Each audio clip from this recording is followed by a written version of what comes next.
Horn antenna. The horn antenna has a distinctive shape and is unlike many other forms of antenna and is used at microwave frequencies. The horn antenna can be considered to be a waveguide that has been widened out in the form of a horn. As a result, it finds many applications in areas where waveguides are used. A horn antenna is an antenna that consists of a flaring metal waveguide shaped like a horn to direct radio waves in a beam. Horns are widely used as antennas at ultra-high frequencies and microwave frequencies above 300 MHz. They are used as feed antennas for larger antenna structures. One of the first horn antennas was constructed in 1897 by Jagdish Chandra Bose. The modern horn antenna was invented independently in 1938 by Wilmer Barrow. The development of radar in World War II stimulated horn research to design feed horns for radar antennas. The horn invented by Kay in 1962 has become widely used as a feed horn for microwave antennas such as satellite dishes and radio telescopes.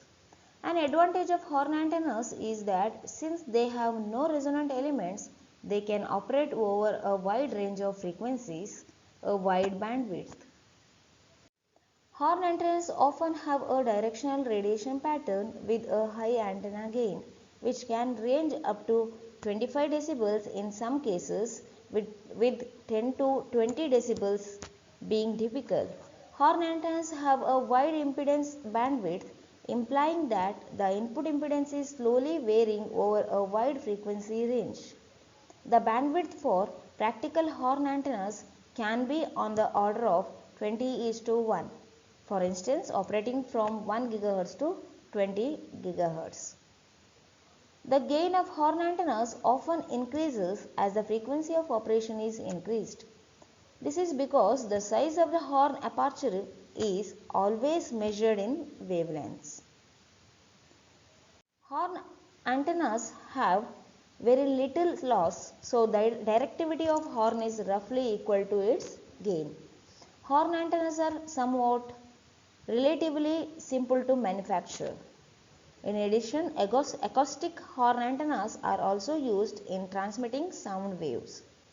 Horn antennas are also often used to feed a dish antenna or as a standard gain antenna in measurements.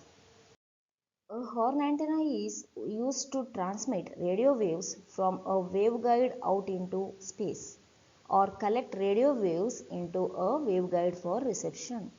It typically consists of a short length of rectangular or cylindrical metal tube closed at one end, flaring into an open-ended, conical or pyramidal shaped horn on the other end. The radio waves are usually introduced into the waveguide by a coaxial cable attached to the side, with the central conductor projecting into the waveguide to form a quarter wave monopole antenna. The waves then radiate out the horn end in a narrow beam. In some equipment, the radio waves are conducted between the transmitter or receiver and the antenna by a waveguide. In this case, the horn is attached to the end of the waveguide. In outdoor horns, such as the feed horns of satellite dishes, the open mouth of the horn is often covered by a plastic sheet transparent to radio waves to exclude moisture. When radio waves traveling through the waveguide hit the opening, this impedance step reflects a significant fraction of the wave energy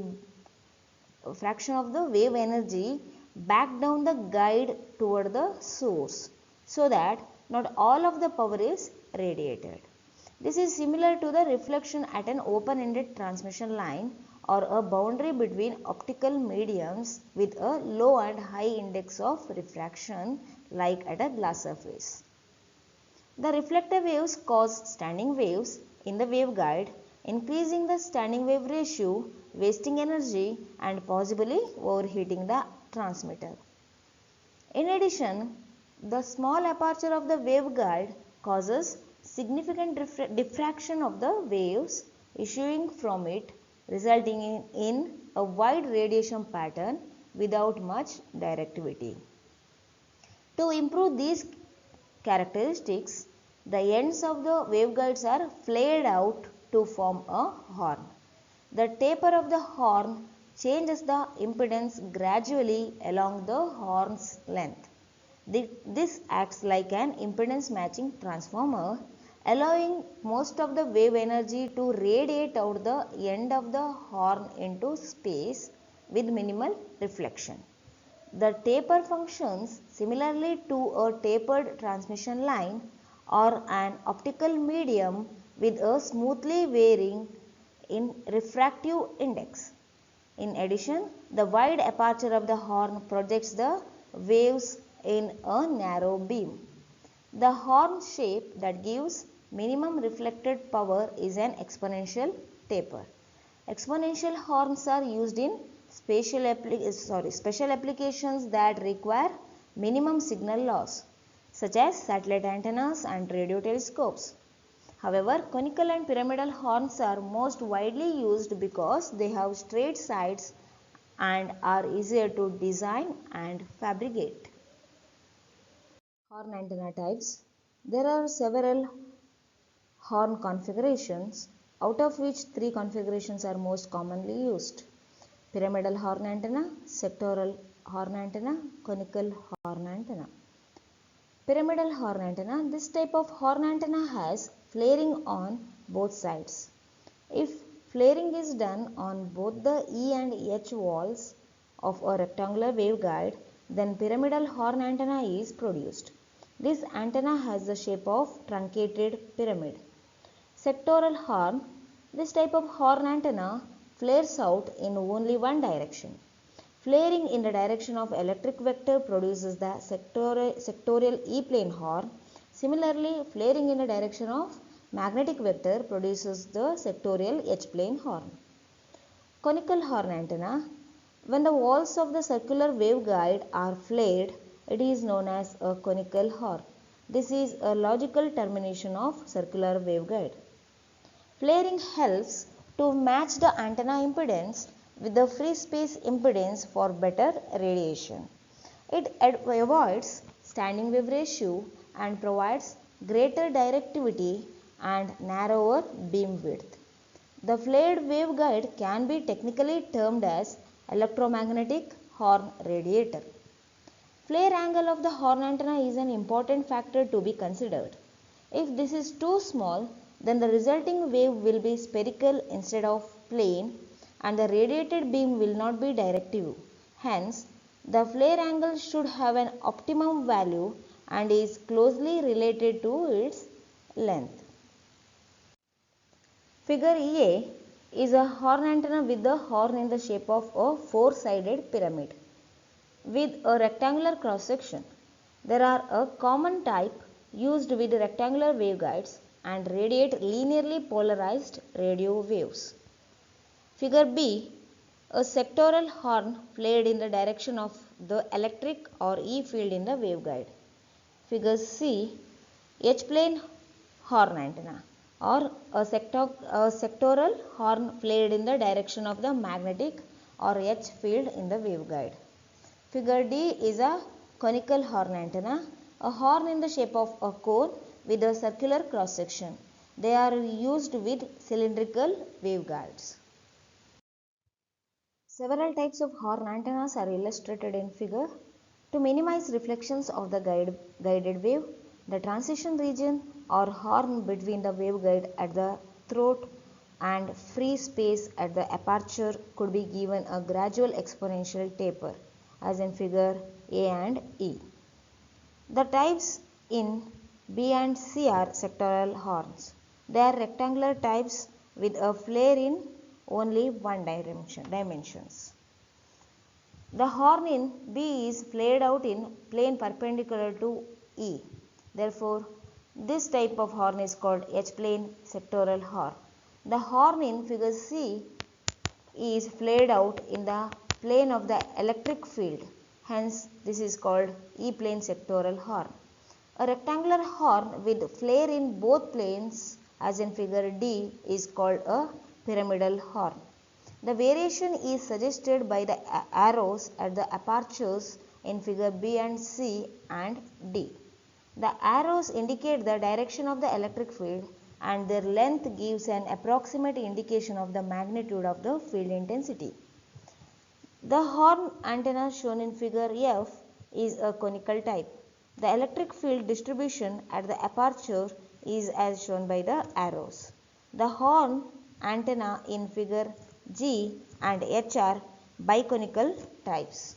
The one in figure G is excited in the TEM mode by a vertical radiator while the one in the figure H is excited by a small horizontal loop antenna.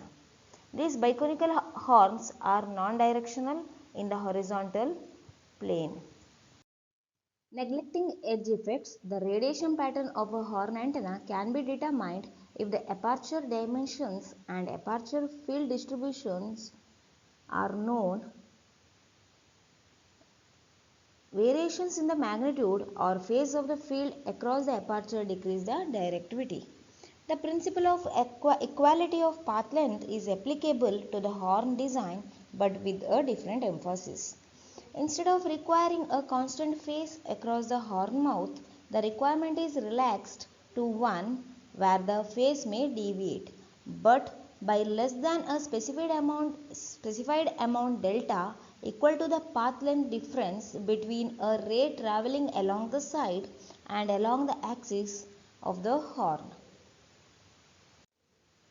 If delta is a sufficiently small fraction of a wavelength, the field has nearly uniform phase over the entire aperture. For a constant length L, the directivity of the horn increases as the aperture A and flare angle theta are increased. However, if the aperture and flare angle become so large that delta is equivalent to 180 degrees, the field at the edge of the aperture is in phase opposition to the field on the axis.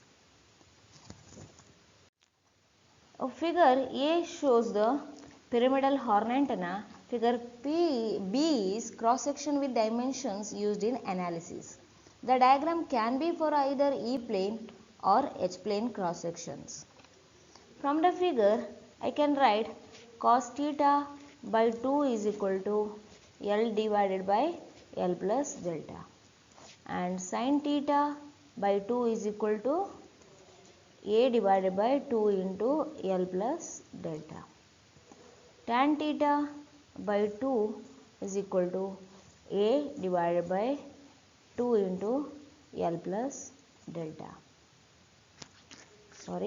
Tan theta by 2 is equal to A divided by 2L, where theta is flare angle, theta E for E plane, theta H for H plane. Similarly, A is the aperture, AE for E plane, AH for H plane. L is horn length in meters, delta is path length difference in meters. L is equal to A square divided by 8 delta.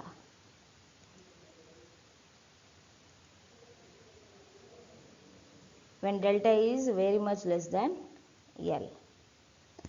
And I can write theta as theta is equal to tan inverse of 2 tan inverse of 2 into tan inverse of A by 2L. Similarly, I can write theta is equal to 2 into cos inverse of L divided by L plus delta. The maximum directivity occurs at the largest flare angle for which delta does not exceed a certain value. Thus, the optimum horn dimensions can be related by delta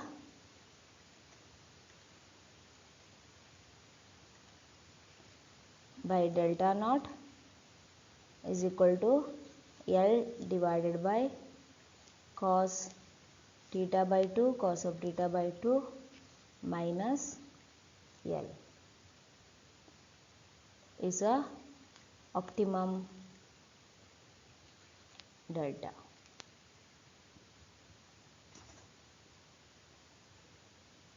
Optimum length is delta naught cos theta by 2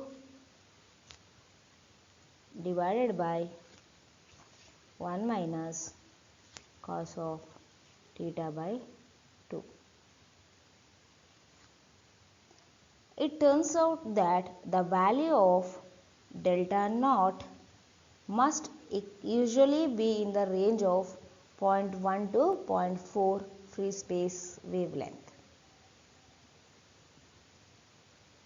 The rectangular horn antenna, provided that the aperture in both planes of a rectangular horn exceeds 1 lambda, the pattern in one plane is substantially independent of the aperture in the other plane. Hence, in general, the H-plane pattern of an H-plane sectoral horn is the same as the H-plane pattern of a pyramidal horn with the same H-plane cross section. Likewise, the E-plane pattern of an E-plane sectoral horn is the same as the E-plane pattern of a pyramidal horn with the same E-plane cross section. Referring to the figure, the total flare angle in the E-plane is theta E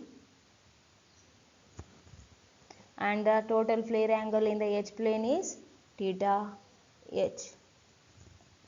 The axial length of the horn from throat to aperture is L and the radial length is R. The directivity of a horn antenna can be expressed in terms of its effective aperture, 4 pi Ae divided by lambda square, which is equal to 4 pi epsilon AP into A suffix P divided by lambda square, where A is effective aperture in meter square, AP is physical aperture in meter square, epsilon AP is aperture efficiency which is given by AE divided by AP and lambda in meters. For a rectangular horn,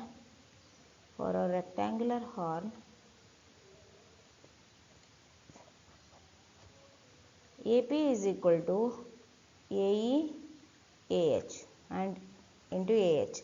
For conical horn, AP is equal to pi r square, where r is aperture radius.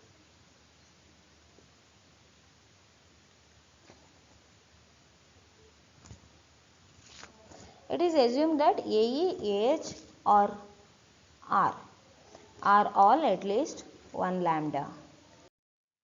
Consider aperture efficiency is approximately equal to 0.6, then directivity is equal to 7.5 AP divided by lambda square. Therefore, directivity is equal to 10 log 7.5 AP divided by lambda square in decibels. For a pyramidal horn,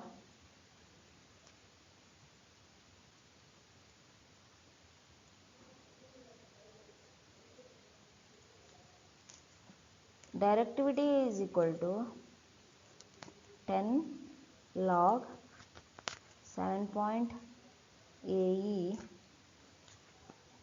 in lambda and AH in lambda. So AE lambda is for E plane in aperture, E plane aperture in lambda, and AH lambda is H plane aperture in lambda.